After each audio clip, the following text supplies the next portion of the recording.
Hello, good morning students. आज अपन optics के अंदर नेक्स्ट टॉपिक करेंगे। इससे पहले अपन कर चुके हैं कि विवर्तन क्या होता है, व्हाट इज डिफ्रैक्शन। और विवर्तन में अपन ने पढ़ा है कि कोई भी प्रकाश किरण अवरोधक के किनारों से मुड़ जाती है तो प्रकाश किरण के जो मुड़ने की घटना है वो कहलाती है विवर्तन। आज अपन बात करेंगे, इम्पोर्टेंट लेक्चर है फ्रेनेल के अर्धावर्ती कटिबंध।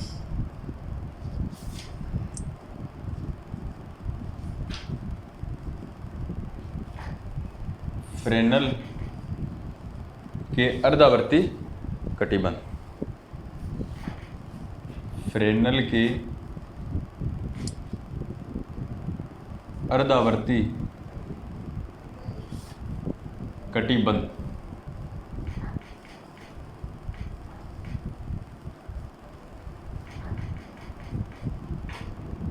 Fresnel half period Jones.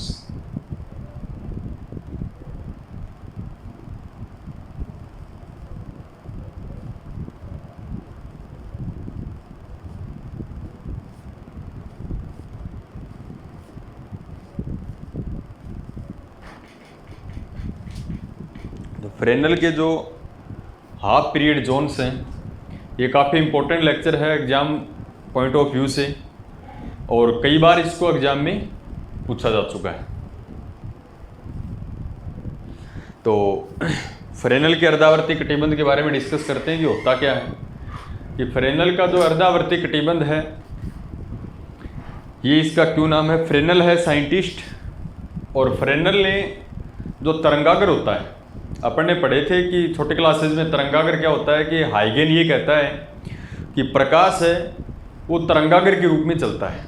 और तरंगागर क्या होते हैं कि फॉर एग्जांपल की अपन बात करें, जैसे किसी एकत्रित पानी के अंदर अपन कोई पत्थर या कंकर फेंक दें तो उसमें जो लहरें उत्पन्न होती हैं उस प्रकार का एक तरंगागर होता है। तो हाइगेन के अनुसार प्रकाश है वो इस प्रकार से चलता है,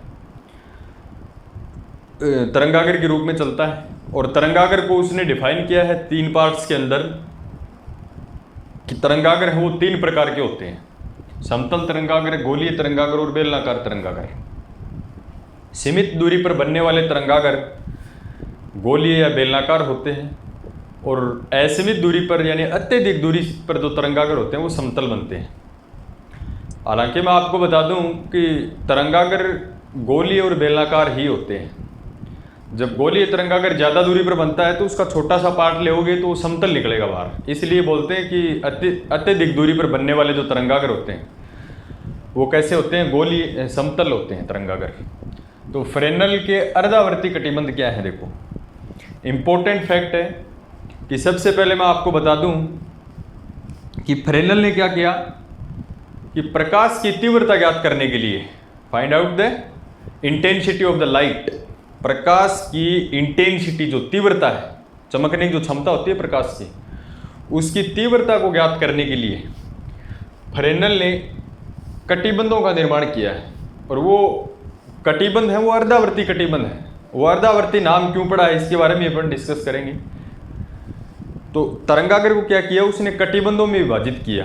उन कटिबंधों को बोलते हैं फ्रेनेल के अर्धावर्ती कटिबंध। तो कोई अपने से पूछे कि फ्रेनेल के अर्धावर्ती कटिबंध काम क्या आते हैं, तो ध्यान रखना है कि जो प्रकाश हाइगेन के अनुसार तरंगागर के रूप में चलता है, उस तरंगागर के कारण किसी भी बिंदु के ऊपर प्रकाश की तीव्रता ज्ञात करनी है, तो उस तीव्रता को ज्ञात करने के लिए उसने तरंगागर को क्या किया कि छोटे छोटे कटिबंधों में विभाजित कर दिया और उनको नाम दे दिया फ्रेनेल के अर्धावर्ती कटिबंध। और किस प्रकार से विभाजित किया है ये अपन डिस्कस करते हैं।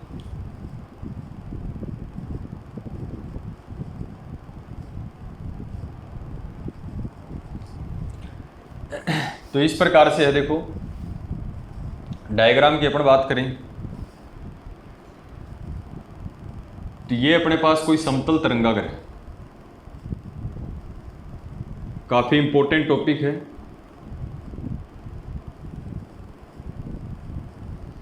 ये अपने पास कोई समतल तरंगागर, ये इस प्रकार से रखा हुआ, बोर्ड पे अपने इसको शो नहीं कर सकते। इसको, ये तरंगाग्र है समतल तरंगाग्र, इसको नाम दे दें अपन जैसे ए, बी, सी और डी। ये अपने पास कोई समतल तरंगाग्र है। इस तरंगाग्र को इसने क्या किया कि छोटे छोटे कटिबंधों में विभाजित कर दिया। इस प्रकार से इसके कटिबंध बांध दिए।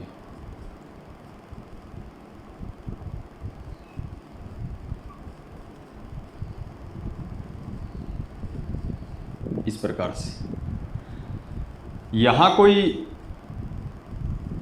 प्रेक्षण बिंदु है P, यहां कोई प्रैक्टिकल पॉइंट है P। तो इसने क्या किया कि ये जो समतल तरंगाग्र है ABCD, ये समतल तरंगाग्र यहां रखा हुआ है और इससे कुछ दूरी पर एक बिंदु है P। तो इस समतल तरंगाग्र के कारण बिंदु P पर जो प्रकाश पहुंचेगा उसकी तीव्रता कितनी होगी, उसको चेक करने के लिए फ्रेनेल ने क्या किया कि इस समतल तरंगाग्र को इस प्रकार वृत्ताकार कटिबंधों में विभाजित कर दिया। और ये कटिबंध इस प्रकार से बनाए कि कोई भी दो क्रमागत जो कटिबंध हैं, इनके कारण, जैसे ये केंद्र है O, सभी का केंद्र होगा ये इन वृत्तों का, और केंद्र से लेके प्रेक्षण बिंदु की दूरी मान ली B, small b, any distance. ये पहला कटिबंध है, ये दूसरा कटिबंध है, ये तीसरा कटिबंध है। और ऐसे कटिबंधों में विभाजित किया कि कोई भी दो क्रमागत कटिबंध ले आप, जैसे इसके और इसकी बात करें, जैसे यहां छोटा सा कोई कटिबंध बना दिया, ये कटिबंध और इससे जस्ट अगला कटिबंध, इनको बोलते हैं क्रमागत कटिबंध। तो ये जो क्रमागत कटिबंध है, इनका पथांतर क्या होता है कि इस पॉइंट से बिंदु P के ऊपर पहुंचने वाली तरंग और इस कटिबंध से बिंदु P पर पहुंचने वाली तरंगों का पथांतर कितना होना चाहिए, λ/2 होना चाहिए। तो यहां से कोई प्रकाश किरण जाएगी पॉइंट P के ऊपर, तो उसका जो पथांतर है वो कितना होना चाहिए, वो होना चाहिए b + λ/2। अब मैं आपसे कहूं कि ये दो कटिबंध हैं, इनके कारण प्रकाश किरणें हैं वो बिंदु P पर पहुंची, तो इन दोनों के बीच में पथांतर कितना है। अपने को पता है कि इसका और इसका पथ अलग अलग आएगा, वो पथांतर कितना है, देखो इसका पथ b दूरी तय करनी पड़ी, इसको b + λ/2 दूरी तय करनी पड़ी, इसका मतलब इसका पथांतर कितना आ गया, λ/2। तो कोई भी दो क्रमागत कटिबंधों का पथांतर कितना होना चाहिए, λ/2 होना चाहिए। अगले की बात करूं मैं तो λ/2 और ऐड कर दें, तो जैसे इस प्रकार से यहां से कोई प्रकाश किरण पहुंची, इसी प्रकार से यहां से कोई प्रकाश किरण पहुंची, तो इनका पथांतर किस प्रकार से आएगा, जैसे इसका डिस्टेंस ये b है, तो अगले की क्या आएगी, b + λ/2, पथांतर आ गया ना λ/2। अगले का क्या आएगा, b + λ/2 में λ/2 और ऐड करें तो ये हो जाएगा लैम्डा, और लास्ट वाले का क्या आएगा, b + n λ/2, n की कोई वैल्यू होगी। तो कहने का मतलब कोई भी दो क्रमागत आप तरंग ले, उन तरंगों के बीच का पथांतर है वो कितना है, λ/2 है। तो ये काफ़ी इंपॉर्टेंट है इसमें।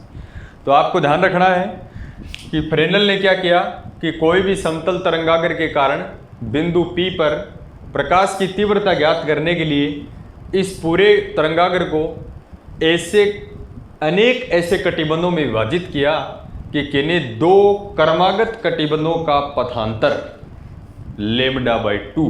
तो इस प्रकार के कटिबंधों को क्या बोलते हैं, फ्रेनेल के अर्धावर्ती कटिबंध है। अर्धावर्ती कटिबंध क्यों, अर्धावर्ती का भी अपन डिस्कस करेंगे। तो पहले इसकी अपन डेफिनेशन लिख सकते हैं।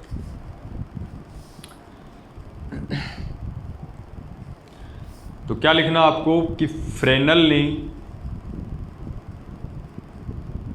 एक फ्रेनेल है ये ऐसा साइंटिस्ट है जिसने विवर्तन का एक्सपेरिमेंट किया था। सबसे पहले विवर्तन की खोज तो ग्रेमाल्डी ने की थी 1665 में, और 1818 के अंदर फ्रेनेल ने क्या किया था, विवर्तन का प्रायोगिक सत्यापन किया था।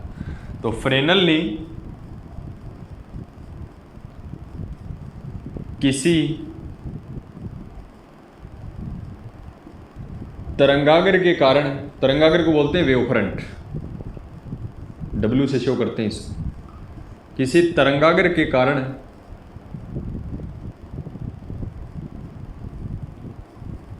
बिंदु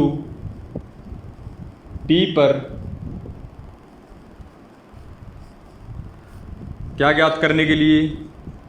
प्रकाश की तीव्रता ज्ञात करने के लिए। किसी बिंदु P पर प्रकाश की तीव्रता ज्ञात करने के लिए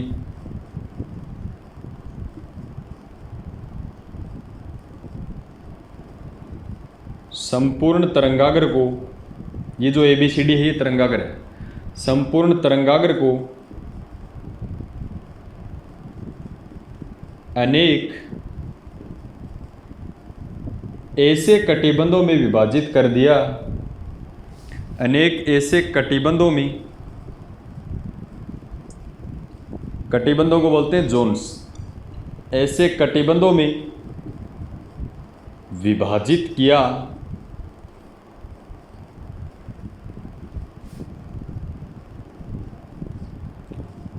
कैसे विभाजित किया कि किन्हीं दो क्रमागत सीक्वेंशियल जो है, किन्हीं दो क्रमागत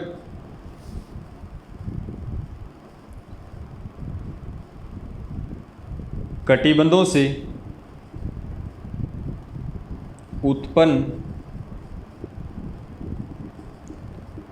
तरंगों के मध्य पथांतर पाथ जो डिफरेंस है, पथांतर λ/2 काफ़ी इंपॉर्टेंट है।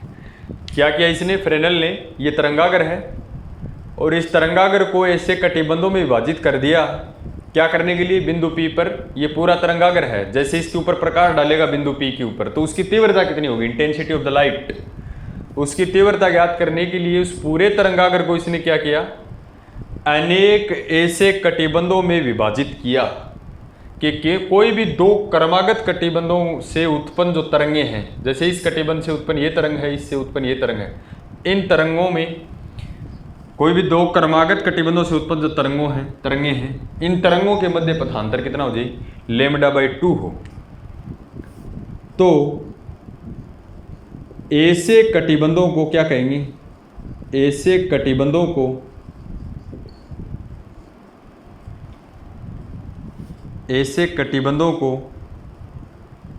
फ्रेनेल की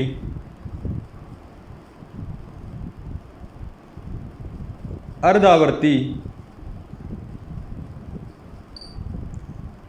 कटिबंध कहते हैं। और फ्रेनेल के अर्धावर्ती कटिबंध का टॉपिक है, ये बड़े मार्क्स में 100% श्योर आता है, ये मानो ब्रह्मा जी भी नहीं रोक सकता इसको। तो ध्यान रखना, आपको रटना नहीं है कि फ्रेनेल ने क्या किया कि इस तरंगाग्र को, एक तो ये ध्यान रखना कि फ्रेनेल के अर्धावर्ती कटिबंध काम क्या आते हैं, काम ये आते हैं कि किसी भी प्रेक्षण बिंदु पर प्रकाश की तीव्रता ज्ञात करने के लिए। और किया क्या इसने कि पूरे तरंगाग्र को ऐसे कटिबंधों में विभाजित कर दिया कि कोई भी दो कटिबंध ले ले और उनसे उत्पन्न होने वाली तरंगों के बीच का पथांतर कितना हो, λ/2 हो। तो ये कहता है कि ऐसे कटिबंधों को क्या कहेंगे, फ्रेनेल के अर्धावर्ती कटिबंध कहते हैं।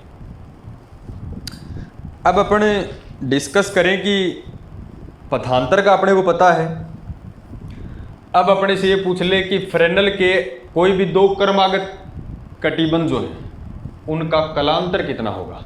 जैसे ये तरंग है वो किस प्रकार से जा रही है और ये तरंग किस प्रकार से जा रही है, इन दोनों तरंगों का कलांतर क्या होगा। कलांतर का मतलब उसके चलने की जो पोजीशन है। जैसे इनकी बात करूं मैं, एक तरंग इस प्रकार से चल रही है, दूसरी तरंग इस प्रकार से चल रही है, तो मैं कहूँ कि इनका कलांतर कितना है, तो एक दूसरे के अपोजिट हैं, तो इसका मतलब इन दोनों तरंगों के मध्य कलांतर कितना है, पाई का है, 180 डिग्री है, अपोजिट हैं दोनों। तो ऐसे ही अपन बात करें कि फ्रेनेल के अर्धावर्ती कटिबंध में बिंदु P पर पहुंचने वाली कोई भी दो तरंगों के मध्य कलांतर कितना होगा। यदि पथांतर दिया हुआ है तो कलांतर की क्वेश्चन पूछता है, तो अपन जान सकते हैं, अपने को पता है। देखो मैं फॉर्मूला लिखा देता हूं। कलांतर अपने को निकालना हो तो कलांतर होता है K को गुणा कर दे भी पथांतर से, और K जो है वो नियतांक है, तरंग नियतांक, और कलांतर फेज डिफरेंस जो है K की वैल्यू होती है 2 π/λ, फिक्स होती है। K नियतांक है जिसकी वैल्यू, पथांतर कितना, कोई भी दो तरंगों के मध्य लेमडा बाई 2, लेमडा से लेमडा कैंसिल, 2 से 2 कैंसिल, कितना आ गया पाई। यानी कोई भी दो तरंगों के बीच में कलांतर कितना होगा, पाई का होगा।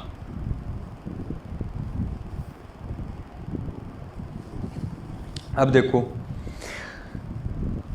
इसलिए अपन बोल सकते हैं कि फ्रेनेल के अर्धावर्ती जो कटिबंध है उनमें दो तरंगों के मध्य पथांतर तो लेमडा बाई 2 होना चाहिए, या फिर कलांतर कितना होना चाहिए, पाई होना चाहिए, की बात है। तो कलांतर पाई होना चाहिए। एक अपन डिस्कस करते हैं कि कोई भी दो तरंगें हैं, इस तरंग को यहाँ तक आने में कितना समय लगा, इस तरंग को यहाँ तक आने में कितना समय लगा, वो समय अंतराल आप निकालोगे तो वो भी T/2 होगा। वो अपन निकाल सकते हैं, कलांतर है, पथांतर है, तो हाई वो आपको पता होगा आवर्तकाल निकालने का फॉर्मूला। तो इसका यदि अपन आवर्तकाल निकालें दो तरंगों का, जिसको अपन कैपिटल T से लिखते हैं ना, आवर्तकाल कितना आएगा इसका, T/2 आएगा। करके देख लेना। तो ध्यान रखना है कि तीन चीजें इंपॉर्टेंट है कि फ्रेनेल के अर्धावर्ती कटिबंधों में दो तरंगों के बीच में पथांतर कितना होना चाहिए, लेमडा बाई 2, कलांतर कितना होना चाहिए, पाई, और आवर्तकाल कितना होना चाहिए, T/2। आवर्तकाल T/2 है। आवर्तकाल कितना है, T/2, यानी आवर्तकाल का अर्ध आवर्तकाल बोल सकते हैं इसको, अर्ध आवर्तकाल। यानी कटिबंधों, कोई भी दो कटिबंध है प्रेक्षण बिंदु P पर पहुंचेंगे तो उनका जो लगने वाला जो समय होता है वो अर्ध आवर्तकाल के बराबर होता है, इसलिए इसको बोलते हैं अर्धावर्ती कटिबंध। तो आपको ध्यान रखना है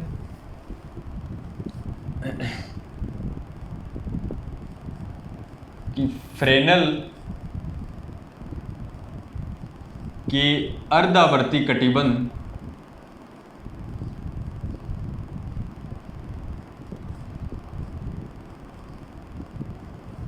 फ्रेनेल के जो अर्धावर्ती कटिबंध है, फ्रेनेल के अर्धावर्ती कटिबंधों से बिंदु P पर पहुंचने, बिंदु P पर पहुंचने वाली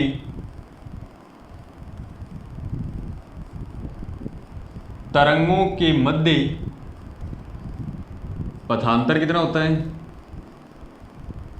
लेमडा बाई 2, कलांतर पाई, तथा आवर्तकाल कितना होता है, T/2, या फिर अपन आवर्तकाल ना बोल के इसको समय अंतराल बोल दें, तथा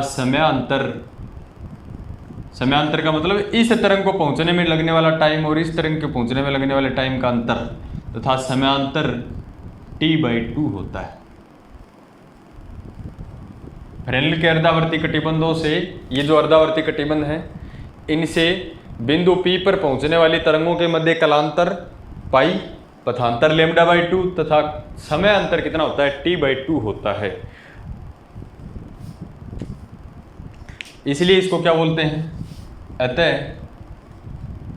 ये समयांतर T/2 होने के कारण, अतः इन कटिबंधों को, ये जो जोन्स हैं, इन कटिबंधों को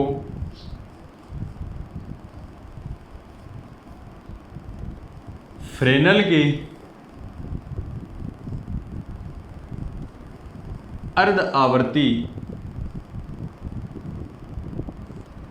कटिबंध कहते हैं। इसलिए इनको अपन क्या बोलते हैं, फ्रेनेल के अर्धावर्ती कटिबंध कहते हैं। कोई भी दो तरंगों के मध्य जो समांतर होता है वो T/2 होता है, इसलिए इसे क्या बोलते हैं, फ्रेनेल के अर्धावर्ती कटिबंध कहते हैं। इसके बाद में ये फ्रेनेल के अर्धावर्ती कटिबंधों के बारे में अपन ने डिस्कस कर लिया। इसके बाद में चेक करेंगे कि जो तरंगागर को ऐसे कटिबंधों में विभाजित किया है, तो इसमें पहला कटिबंध, दूसरा कटिबंध, तीसरा कटिबंध, ऐसे ही लास्ट वाला nवां कटिबंध, उस nवें कटिबंध की त्रिज्या निकालने का फॉर्मूला क्या है, वो काफी इंपॉर्टेंट है। तो nवें कटिबंध की जो त्रिज्या है उसका फॉर्मूला अपन चेक करते हैं। तो इसके बाद में अपन करते हैं, काफी इंपॉर्टेंट लेक्चर है, nवें कटिबंध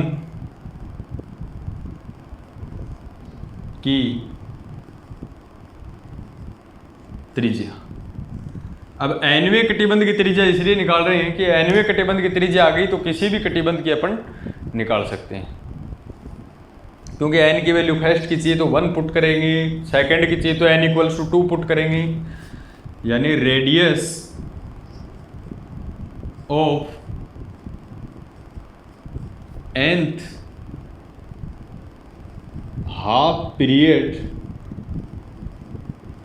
जोन, एनवें कटिबंध की त्रिज्या या एनवें अर्धावर्ती कटिबंध की त्रिज्या।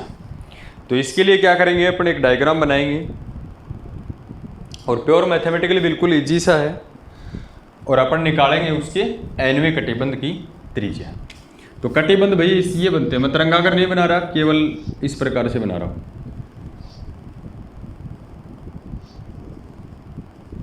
जैसे ये है एक कटिबंध,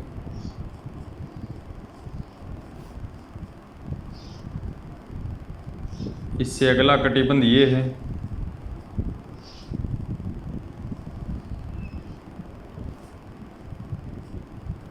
यहाँ एक छोटा सा कटिबंध है, और ये है प्रेक्षण बिंदु P, ये सेंटर पॉइंट है O, ये दूरी है मान ले B। अब ये मान ले nवां कटिबंध है, लास्ट वाला है, इसकी त्रिज्या ज्ञात करनी है। त्रिज्या क्या होती है, इसके केंद्र से लेके यहाँ तक की दूरी। ये कौन सा कटिबंध है, nवां कटिबंध है। n से पहले वाला क्या होगा, जैसे ये कटिबंध मान लिया m nवां कटिबंध है, इससे पहले वाला जो कटिबंध है वो क्या होगा, m n-1वां। जैसे 10वां है, 10वें से पहले वाला 9वां।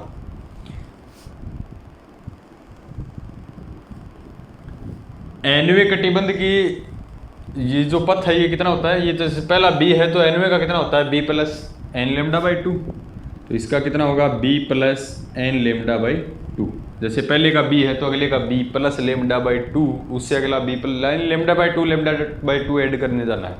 इससे पहले वाला क्या होगा, n की जगह जहाँ भी n है यहाँ n-1 हो जाएगा, तो इसका क्या हो जाएगा, b plus n-1 lambda by 2। इसकी रेडियस निकालनी है, तो मान ले कि nवां जो कटिबंध है उसकी त्रिज्या, जैसे इसको यहाँ से मान ले एक ट्रायंगल बन जाएगा, देखो ये m n-1 में यहाँ लिख देता हूँ, m n-, ये nवां कटिबंध है, इससे पहले m n-1वां। तो यहाँ से लेके यहाँ तक की जो दूरी है ये इसकी त्रिज्या हो गई। nवें कटिबंध की त्रिज्या मान ले Rn, और इससे पहले वाले की यहाँ से लेके यहाँ तक की बात करें तो इससे पहले वाला क्या है, n-1वां है, तो इसकी रेडियस क्या होगी, Rn-1। तो अपना पॉइंट क्या है कि OMN ज्ञात करना, यानी nवें कटिबंध की त्रिज्या Rn ज्ञात करना। तो ये समकोण त्रिभुज है, जिसमें ये Rn है जिसको परपेंडिकुलर बोल सकते हो, ये बेस है आधार, ये कर्ण है, तो बिल्कुल आराम से निकल जाएगा, कोई दिक्कत वाली बात नहीं। तो पाइथागोरस जो प्रमेय है उसका अपन यूज करेंगे। तो पाइथागोरस प्रमेय का यूज करके अपन इसको सोल्व करते हैं, काफ़ी इंपॉर्टेंट है। तो अपन यूज करेंगे पाइथागोरस प्रमेय का, या पाइथागोरस प्रमेय से, पाइथागोरस जो थ्योरम है। क्या होता है, कर्ण स्क्वायर, कर्ण कौन है, MNP, MNP का स्क्वायर। कर्ण स्क्वायर बराबर होता है आधार स्क्वायर प्लस लंब स्क्वायर, यानी आधार यानी b स्क्वायर प्लस लंब स्क्वायर यानी Rn square.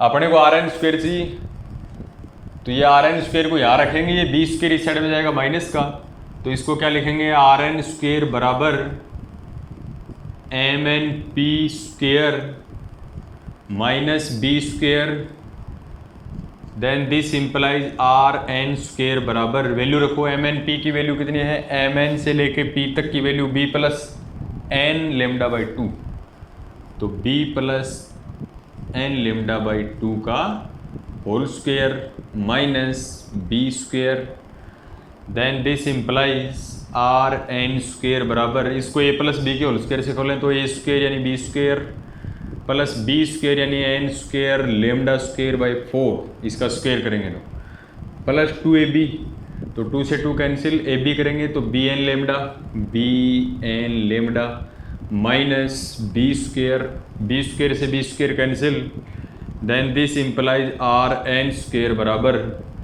N square lambda square by 4 plus B N lambda, ये बी स्क्वायर से बी स्क्वायर कैंसिल। अब देखो लेमडा जो होती है तरंग दैर्घ्य बहुत ही कम होती है, इसकी वैल्यू जो पॉइंट में आएगी तो पॉइंट वाले का स्क्वायर करोगे तो और छोटा, उसमें 4 से डिवाइड करोगे तो और भी छोटा, तो इन दोनों का आप कंपेयर करो तो ये क्वांटिटी बहुत छोटी है as compare to B N lambda, क्योंकि लेमडा की वैल्यू बहुत ही छोटी हो, यानी अपन ये लिखें if lambda is very small,